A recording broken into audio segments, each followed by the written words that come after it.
Friday here on the North Shore Drive podcast. I'm Chris Carter with Brian Batko. We're going to go over the week's additions, whether the Steelers wide receiver room can coexist with both DK Metcalf and George Pickens in the lineup at the same time, if their talents mix the right way. Darius Slay, was he too old for the Steelers secondary? Should they have gone younger? Or is the mentor what they want to get for Joey Porter Jr.?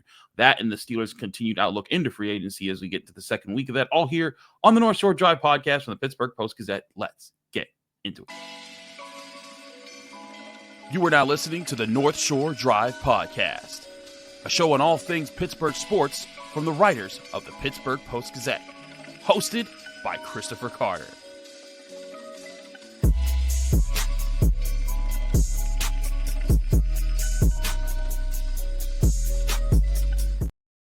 Hello and welcome to the North Shore Drive podcast from the Pittsburgh Post-Gazette. I'm Chris Carter. He's Brian Batko. We're your Steelers writers here at the Pittsburgh Post-Gazette. As always, you can find the show on your favorite podcasting apps and on YouTube. Like this video if you enjoy it. Subscribe to this channel to get all of our Monday, Wednesday, Friday episodes of the North Shore Drive podcast, as well as our daily content that comes out from all of our sports writers here at the Pittsburgh Post-Gazette, like Chipped Ham and Football, which comes out every Tuesdays from our show guy here, Brian Batko, who's with us here today.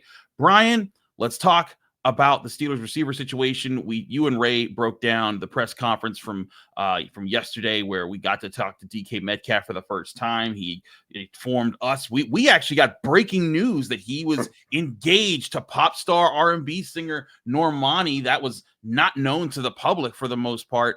TMZ hit you up yet, Chris? No, they did not. I wanted my TMZ, like, hey, can we use this video? And I did not. They just ripped it from the Steelers. Yeah, I was vaguely familiar that DK Metcalf was dating someone famous, and I was vaguely familiar with Normani, mainly through, I guess, Fifth Harmony, the group that she was in, super group that had a few hits. And I was vaguely familiar that Russell Wilson and Ciara were the reason they were together. So I kind of had seen all of that. But then when he mentioned, just kind of dropped it in passing, that he had proposed, I was like, wait, is this out there, or is he breaking news for us here in the Steelers media room? A bunch of 20 to 30 people who were ready to ask him about, like, X's and O's and the vision for the Steelers offense, and he's like, no, this is news that's going to go worldwide. So that was pretty funny. Yeah, it was really funny. Yeah, it caught me way off guard. It was so funny when she walked in, I was like, that's Normani. I didn't know who it was. I didn't know if that was like a relative. I didn't really know what she looked like. So, yeah, I was kind of confused by the whole situation there. I wasn't sure if, like, DK's people being there in person was like he wanted us to ask about them. He didn't really introduce them. So I didn't know what the vibe was about that. But obviously, by the end, yes, he was proud and ecstatic to say that his newly betrothed was with him on his big day. Well, the new partner that he's working with that everyone's really interested about is George Pickens in the wide receiver room. And that's where I think people are going to be wondering if his chemistry clicks with him there. And Brian, I do think it's a reasonable question to ask. Both these guys are deep ball guys. Like, if you even look at their deep ball metrics, like how many times they got targeted, how many contested catches they made, and the percentage of contested catches that they made on deep balls, they're very close to one another in a lot of those respects. So is having two of those guys something that can work for the Steelers offense this upcoming season? Or should you prefer to have a mix where one guy is like that and you have another that's a route runner type, kind of like how they had Pickens and Deontay Johnson a couple years ago? Yeah, it's definitely a good idea for your Madden team. I think it would be great for any video game offense. But yes, we know the real world is slightly different, to say the least. And yeah, I mean, I think a lot of the offenses that have been constructed in passing games are more about diversified pieces. You've got like your X, who's going to be your go-to guy. You've got your Z, who's going to stretch the field. Nowadays, a lot more you're seeing like the big slot type, like your Cooper Kupp, which the Steelers are not going to sign Cooper Kupp. Pretty sure Cooper Kupp does not want to come to Pittsburgh at this stage of his career. He's probably looking for, the best place for him and his family and his lifestyle, and winning and a stable quarterback situation. So I think we can all do away with that pipe dream. But they do probably still need a veteran who is going to be that savvy route runner, that possession guy, whether it's from the outside or the inside. Maybe Calvin Austin can do that, but it's still a pretty small sample size of what he's been able to do in bigger roles, and he's just a smaller guy. He is not a large target. I think he'd be the first person to tell you that. Roman Wilson, can't really bank on him after a lost rookie season. So if they are going to add another piece to the room or potentially move George Pickens, I think it would make sense to get somebody whose game complements DK Metcalf better. But hey, to go back to your original thought there, Chris, it is mighty tempting to see how our secondary is going to match up with these two freak shows, as DK Metcalf put it on the outside. Well, he called George Pickens a freak show. Mike Tomlin once called DK Metcalf a freak show before the Steelers were facing the Seahawks. And yeah, I think those are both accurate terms to describe those two guys. Different ways, of course. George Pickens is wiry, Gumby-like body control and ball skills. DK Metcalf is the Hulk out there, just bodying people up and just like making share of circus catches as well, but in a less acrobatic and more dominant fashion. So I mean, how would defenses handle that? I don't know. I guess they'd try to blitz the heck out of you and heat up your quarterback and make sure you don't have time to sit back there and just lob one up to those two guys. Be like Dunk City from the old Clippers days, or Lob City was the Clippers. Dunk City was Florida Gulf Coast in the NCAA tournament. That's right. Yeah, years ago. So yeah, I mean, it's an interesting thought for sure, and I wonder if not just the on-field play styles complement each other, but sort of the personalities that could clash as well. I think it's safe to say both those guys want the ball and want the ball a lot. Mm-hmm. And I think that's going to be part of it, is how do they split the ball up. But yeah, I think that's the thing too, is that this could be. We talked about the Steelers. They wanted to be a deep passing offense and a run team, like a team that can play off of that. This now gives you two options to do that at the same time. And that can create a conundrum for defenses if they don't have the corners that they feel can just consistently take away guys like that. And if you have that working for you, you could put defenses in situations where they have to keep their safeties back. And then if they're keeping their safeties back and you line up your wide receivers on the outside with the corners out there, that means they can only put 7 guys in the box, and that can open up more space for the run game, which can lead to other things that you're trying to do. I think there's potential for this group to work, but I think the biggest thing is temperament. It's going to be about how these guys handle the situation. First of all, they still don't know who their quarterback's going to be next year, and that's going to be a big factor in this. But when they finally learn that, will they be able to take it on the just take it on the chin when they don't get the ball? Will that become a problem? Will they become disinterested? Those are all things that are real questions right now. And I think that's something that the Steelers have to be prepared to handle if they get down that road where one player is dominating, the other isn't, and they start to feel like they should be getting more chances to dominate. I don't want to read too much into this, but asked DK yesterday. Well, he mentioned Pickens and that he's watched him from afar, really respects his game. They've kind of had brief interactions in passing. Doesn't sound like there's been any communication since Sunday, which obviously the Steelers didn't announce the move till yesterday, but those two guys knew that it was happening for the better part of a week.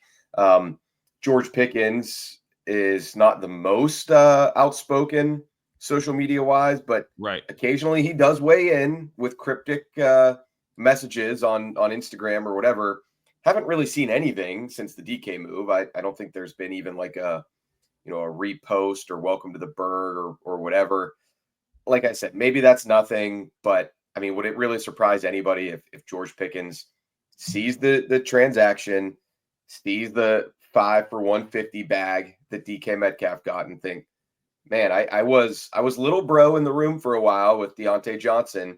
Then I was the big dog, and now we got the really big dog coming in here in DK. He's not wearing number 14, but I think it's pretty obvious now what the pecking order is going to be in the Steelers receiver room. So only they know how George Pickens feels about that. And yeah, obviously something to watch and monitor the rest of this offseason. If I were the Steelers and you want to keep George Pickens in the fold, I wouldn't say what you just posited there, Chris. Like, man, you guys could really help the running game flourish, because look at the light boxes I don't think any receivers ever wanted to hear that, AJ Brown included. Now, it worked out great in the end for him and the Eagles. But we all know things were getting a little dicey there in the middle to the latter portion of the season with him by his own teammates' admission. So if I were the Steelers, I guess I'd say, hey, look, even if this is your last year with us, George, you're going to get a ton of one-on-one coverage. You're going to get some really good film to put out there, and teams are going to see what you can do, even if you are the quote-unquote number 2. Don't know if he would buy that. I don't even know if I would buy that if I were him, but I guess that's how you could spin it.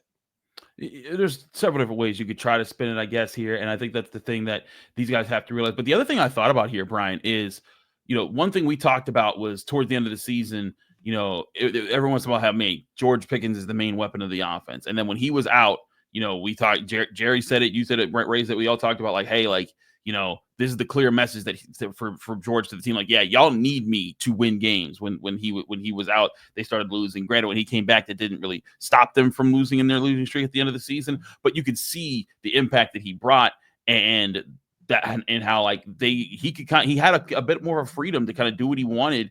And there was nothing they could really do to him unless they wanted to just punt on the season or punt on the offense and just say, we're getting rid of this guy or benching this guy.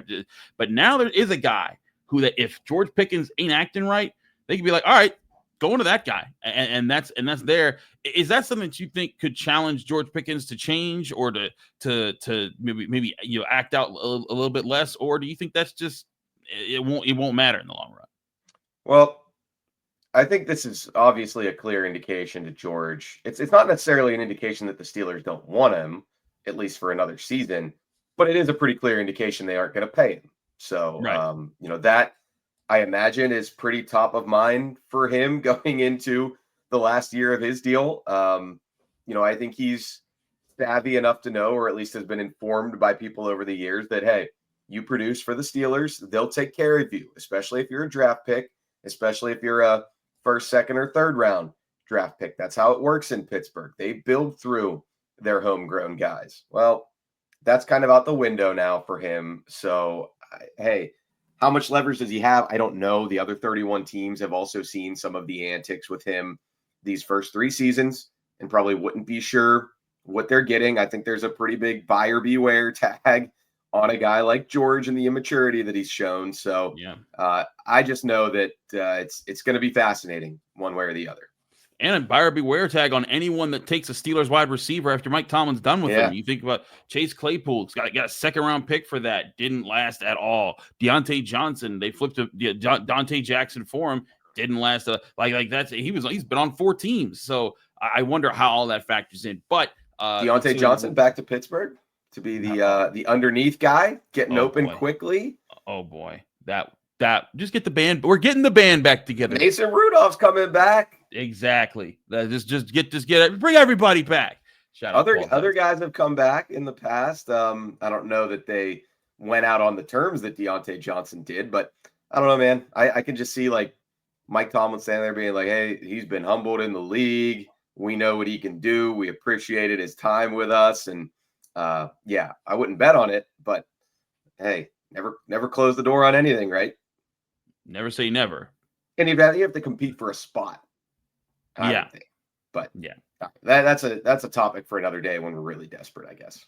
Absolutely. I want to talk. He hasn't signed anywhere yet. We'll say that much. He has not. He is not. Let's talk cornerback next. We'll get to that next here on the North Shore Drive podcast and the Pittsburgh Post-Gazette. But first, I'll remind you the show is brought to you by Edgar Snyder Associates, who do also workers' compensation. When you've been hurt on the job, who decides when you're better? Who decides when your treatment's over? And who decides when your benefits are over? The answer might surprise you. It's the insurance company's doctors. Does that make you feel uneasy? It should. And if it does, call Edgar Snyder and Associates today at 1-800-94-EDGAR if you're dealing with a workers' compensation situation, because Edgar Snyder's will fight for your workers' comp rights that you deserve. And remember, there's never a fee unless they get money for you.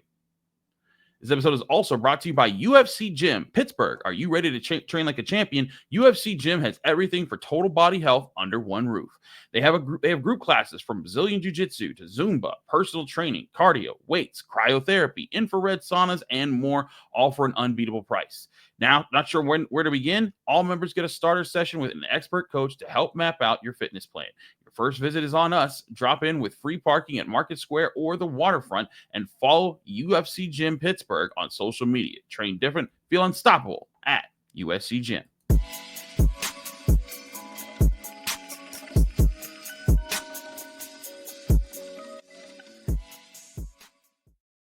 We're back here in the North Shore Drive podcast in the Pittsburgh Post-Gazette. Chris Carter, Brian Batko. Brian, when the Steelers signed Darius Slay, we talked briefly about it with Ray, but that was not the cornerback that I envisioned at the start of free agency that the Steelers would be going after. I thought they'd be going after, Charvarius Ward or Carlton Davis or Byron Murphy or any of the younger in their prime cornerbacks that were available in this free agency period. Instead, they go for Darius Slay, who's 34 years old now, turned down in the New Year's, and they now bring him into the fold for a 1-year, $10 million deal, which shows he's not just there to sit on the bench; he's there to start. Did you view this as a mistake by the Steelers to get that guy? Because we talked to him yesterday at the Steelers facility, and he talked a lot about mentoring. He talked a lot about loving the Steelers and believing in helping younger corners grow up. And the Steelers need that kind of development for Joey Porter Jr. and Cory Trice. But all that being considered, and he still breaks up passes. He broke up 16 passes last year, according to Pro Football Focus. But I still wonder if the option should have been to get someone younger who could be better and more talented in their time. So I don't necessarily want to say it was a bad move, but I do question the thought process and the logic of it from a big picture standpoint a little bit more. I don't know that I'm totally on board with what you're saying there, Chris, that you would have targeted one of those top tier guys. Certainly DJ Reed, Mooney Ward, Byron Murphy. I mean, they were the big fish in what was a pretty good and deep free agent class of corners this year, Slay included. But yeah, I didn't think he was going to be on the menu for the Steelers because, I mean, number one, are you a go for it team right now? Are you a true Super Bowl contender? Like, and I thought Slay himself too would probably want to go somewhere where it's like, okay, I get it. I got caught in the numbers game in Philly. They drafted too well at my position. They've got to move on. I've got to move on, but I'll go somewhere else and try to go back to back myself. A personal repeat in the Super Bowl. So I thought he would seek out a team that's a little bit closer to hoisting the Lombardi. I guess $10 million fully guaranteed talks pretty well when you're 34. So, but more, what I was going to say though is I thought they were going to go to kind of the second tier of that, like, mid-20s vet who wouldn't be handed a starting spot here, but would compete with Cory Trice or potentially a rookie who they bring in through the draft, because I still can kind of see it with Trice. And, I think they are probably punting on putting him in there this season if they're going with Slay and Joey Porter Jr. I know you and Ray kind of threw it out there, like, could Slay play in the slot? I don't know off the top of my head how much or if he's ever done that in the NFL, but I would assume he's got the veteran. Like he mentioned yesterday, sometimes receivers think he's moving quicker than he is because he just knows where they're going, and his tape study has allowed him to really be on his P's and Q's that way. So I boil it down to this. I get it. Darius Slay's a good player. I think he's a good veteran presence to have in the locker room. Mike Tomlin seems like he's just wanted to work with him and coach him for a really long time. He was standing up there like a proud. You can see the smile on his face. Proud dad, or maybe a proud older brother, because I think he's probably got like 17 or 18 years on Darius Slay. Yeah, but he probably has had his eye on him for a long time. Terrell Austin, the familiarity and connection there, of course, too. So I can see why the Steelers wanted to make that move, but I just don't think it's the route that I would have taken personally at corner. No, I feel you. I feel you. And it feels like a 1-year stopgap of a rental player again when you've been in this cycle of rental players at corner. And exactly, that's where I was going to next, is that they just did this with Patrick Peterson. And not that like Patrick Peterson was terrible, but he didn't fix anything. And, it makes me wonder because, what'd you say? He was here 1 year. Exactly. He was in Pittsburgh 1 year. It was a stopgap. And, it makes me wonder if the plan is more so about trying to get to help someone to help develop Joey Porter Jr., give him another positive person to be around who could help him build his career. But at some point, I think you need to invest in the talent to be there, right? And I think that's where I'm hung up if I'm the Steelers, is trying to make that work, for this year, and then needing to either figure out if Cory Trice is the guy next year, or if you're reinvesting and getting another stopgap guy, or if you draft a guy, or you figure something else at cornerback. I thought this was an opportunity to say, hey, let's get the solid veteran who be here for a few years next to Joey Porter Jr. And then that way, when Porter's rookie contract is up, maybe you have options here. That's not what happened here. And now, you're kind of putting yourself in a position where you need him to turn into the guy soon. Yeah, I was looking at somebody like an Eric Stokes, who spent his first 4 seasons with the Packers. I don't think he was a first rounder. I think he was a second round pick, but was he kind of had fallen out of favor there, and he ended up signing a 1 year, $4 million, basically prove it deal with the Raiders. So that's like the type of guy that I would have targeted to come in and say, hey, you and Cory Trice, 2 dogs, 1 bone. You've got the NFL starting experience and pedigree on your side. He's got the knowledge of the system and comfort being in Pittsburgh and in this defense. May the best man win. But yeah, maybe there was an emphasis and a priority to get a veteran alongside Joey Porter Jr. But like you said, just got to hope it goes better than the brief dalliance with Patrick Peterson, who got cut after a season where sure seemed like he didn't really have the wheels anymore. And even Levi Wallace, who I believe was a 2-year guy here, but I think he was pretty clearly a weak link for this defense in his second season. I think so, and that's where I wonder if the Steelers are making a misstep there at cornerback. And we've talked about the importance of if they can finally just have another duo at cornerback that takes receivers away regularly, and what that could do for both the pass rush and giving them more time to get after the quarterback, and also for Emeka Fitzpatrick to get more chances to jump on more passes that are where quarterbacks are trying to thread the needle, and they make a mistake, and that gives you more chances to create turnovers. That was kind of a negative segment. There's been a lot of negativity, so let me just flip it too. I guess in an ideal world, Darius Slay still very much has the juice, and he helps this defense be a top 3 unit in the NFL because he and Joey Porter Jr. are smothering dudes. Look, and like I'm watching his tape. I'm going over everything. And Brian, the anticipation is there. There's so many times where like guys are trying to run routes and he's cutting them off. Like he does anticipate very well. Like even on like trail techniques, he's able to stick close to guys like Puka Nacua. Big name wide receivers after big name wide receiver he's faced, and he does not flinch in their face. So certainly I think that Darius Slay, or AKA Slay, because that's what he prefers to be called, but I don't ever call him Darius. But I think that he has some juice to it. I'm not saying he's toast and he's over the hill, get rid of him. I just thought that they'd be going for a guy who might more ideally be around for a few more years. But maybe there's something else there that the Steelers got cooking. Let's talk about the remaining free agents, because there are still options out there. They're not the same as they were before, but there's still chances for the Steelers to find some answers on the market. We'll talk about that next here on the North Shore Drive podcast on the Pittsburgh Post-Gazette. But first, remind you, the show is also brought to you by Savinas, Kane, and Gallucci. They are Mesothelioma and asbestos lawyers with over 85 years of experience. Call them today for a free consultation. That's Savinas, Kane, and Gallucci. We're also brought to you by Moon Township Honda, where you can get your new Honda vehicle at 5802 University Boulevard in Moon Township, PA, or visit their website at moonhonda.com. Here's a message from our friends at Moon Township Honda.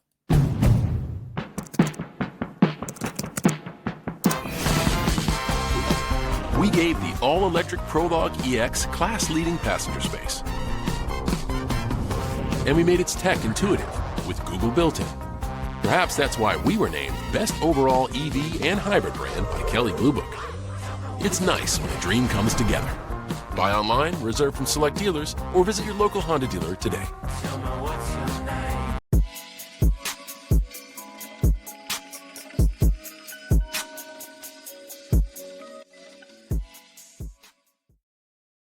We're back here in the North Shore Drive podcast on the Pittsburgh Post-Gazette. Chris Carter, Brian Batko. Brian, the Steelers still have an opportunity to make some moves in free agency. I'm still not 100% sure what their exact salary cap is right now. If you take the $18 million that was left over from DK Metcalf's prior contract and slap it onto the Steelers, it gives them about $46.3 million, but they still haven't signed a quarterback. And depending on which quarterback they sign, how money they sign for, let's assume that if all things considered, let's just drop it down to like $20 million in cap space left. So that's enough to sign another good veteran or another like few role players that you can get in free agency. And the problem is, though, at the positions that I thought the Steelers really could go get some help at, like the interior defensive line, there aren't many options left there that are like legitimate guys that can plug and play and be part of an active rotation. I think the highest ranking defensive lineman that's still available is Calais Campbell, and he's 38 years old. Like Darius Slay's old. That guy's older than Cam Hayward. And so didn't he play against the Steelers in Super Bowl 43? So like that's I think he played against Terry Bradshaw. I think he was batting down Terry Bradshaw passes. That's how bad it is. But looking at that, I mean, sure, there's big name receivers like Amari Cooper and Stephon Diggs, and there's Cooper Kupp, and there's corners like Asante Samuel, Kendall Fuller. The guys like that are out there. There's a guard, Mekhi Becton's out there. Do you still see the Steelers as a player for one more solid signing, or do you think this has kind of just been it? I think they still need a solid defensive line signing. Mm-hmm. I'm pretty surprised that they, not necessarily that they didn't add anybody, but they cut Larry Ogunjobi and still didn't add anybody. I figured there was a chance they would look at the free agent market and say, all right, we could give one of these guys a bag, but like, is he really going to be any more impactful than Larry O was? And is he going to possibly be even more expensive? I always thought the target would be, hey, let's get somebody who can do what Larry O does, but for cheaper. And, they haven't threaded that needle. Like you said, there aren't a ton of names still out there. One is Jerry Tillery. I believe he's still unsigned. Former first-round pick. We know how the Steelers like those kind of guys. The body type is Pittsburgh-esque, 6'6", 295. He's on his third team, or he'd be on his fourth team, I think. So that kind of tells you that he hasn't really panned out.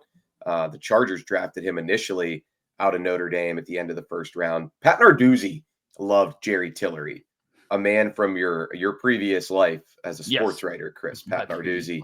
I just still remember a quote when Pitt was playing Notre Dame that year. He was like, "You've got Superman and you've got Tillery Man. This guy's just a beast and a monster." And I was like, thinking, I'm like, Pat, Tillery Man is like, there's no ring to that. What does that even mean? But anyway, he's a good, maybe sub package option who could still come cheap. He started 11 games last year for the Vikings. So, I mean, maybe somebody like that is still in the cards. But yeah, they've seems to me they've got some loose ends that, yes, you're going to address it in the draft. But, we saw last year with a big red shirt class that you can't always bank on the rookies coming in and making an impact. Right. There's always going to be those types of challenges. And look, like this is a good defensive line class, in my opinion. But, this was where you could have gotten a solid veteran to give that guy a bit of a running start where they could be on the second rotation and then work their way to the front. But those options are pretty much gone, in my opinion, when you look at the available free agent defensive linemen. I mean, you get down the list and you see like that's a pretty low bar. And so now you're at the situation where, I think it just further signals the Steelers are going to draft defensive tackle in the first round this year. Maybe two of them. And maybe another one in the draft class, because like I think that like you get to like Aeneas Peebles or JJ Pegues in the third or fourth rounds. I think that those are very good values, and they can be very good fits for a rotational defensive line. If you get TJ West from Indiana, yes, I like that guy. He's got there's a lot of good guys. Guys. Jamari Caldwell from Oregon. His body is similar to Javon Hargrave. He's not as quick. I don't think he's going to have as long and productive a career as Hargrave ended up having, but his backside's got its own zip code, and he was part of a pretty good D-line at Oregon. So, yeah, there are going to be options out there. What if they double down on Oregon defensive linemen and getting Derek Harmon in the first round, because he has a build very much like Cam Hayward, and he even idolizes Cam Hayward. And Caldwell, like I said, I'm not comparing him to Hargrave. I don't know that he'll even be a third-round pick, and Hargrave was such a good interior pass rusher, but just he's got kind of a frame that reminds me of him. And, yeah, you would think that there'd probably be some chemistry in two guys coming from the same D-line who have already played with each other, who already kind of know, how they work in certain twists and stunts and stuff. So, yeah, maybe we'll be talking about that a month from now. Maybe we will be, and I think that's something there. But Bryant, do you see this team making another splash at receiver or corner, or are these pretty much the rooms that you're going to see because now they've signed Scotty Miller and Ben Skoranek are coming back? No, I don't think there's another splash coming at receiver for sure. I don't think so at corner either. If you were going to go that route, I don't even know what you'd be. I mean, you have Darius Slay, you have Brandon Echols. We haven't mentioned him. I think he's going to be more of a special teamer, but I mean, he's got a chance to start in the slot over Beanie Bishop, I think, for sure. So, yeah, I think they've covered their bases at those two positions. And, I'll say this much. If they do show up with Montrevious Adams and Dean Lowry as the top backups on the D line come August or late July in Latrobe, I'll be pretty surprised. Yeah. I think that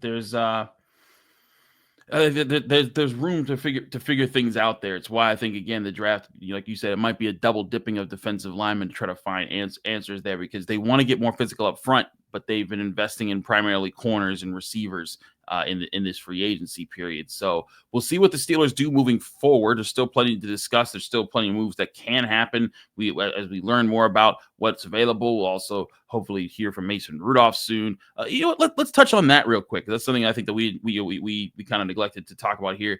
The impact of Mason Rudolph's return. What does that do in your eyes? Does it matter, or is it just, hey, you got your QB2 back?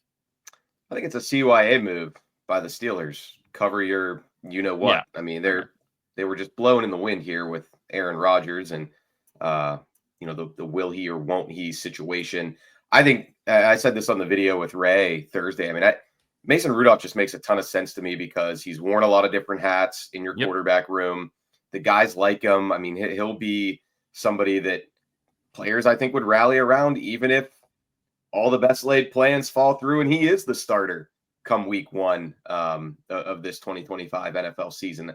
I actually think because of the way things ended for him, Bills playoff game notwithstanding, the Steelers fan base actually has a pretty good taste in their mouth. Is that the way I want to say that?